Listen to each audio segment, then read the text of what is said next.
To the Cuban people that have bravely taken to the streets of Cuba to say enough, know that we will not abandon you.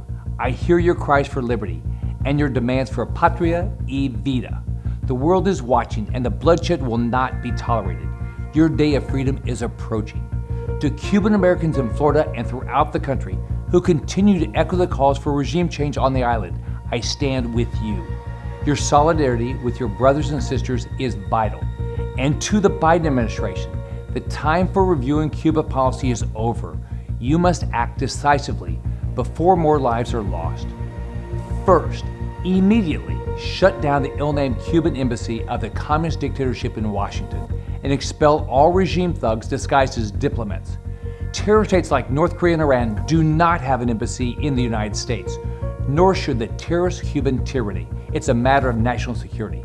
Second, implement all technology to facilitate the free flow of information to and from the island, and call on all social media companies to suspend accounts belonging to the Cuban dictatorship, being used to incite violence against unarmed peaceful protesters.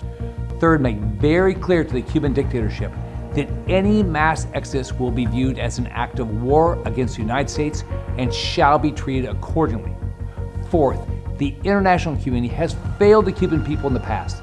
This moment requires the United States to lead, so all options must remain on the table if the Cuban people are to rid themselves once and for all of this hellish 62-year communist nightmare.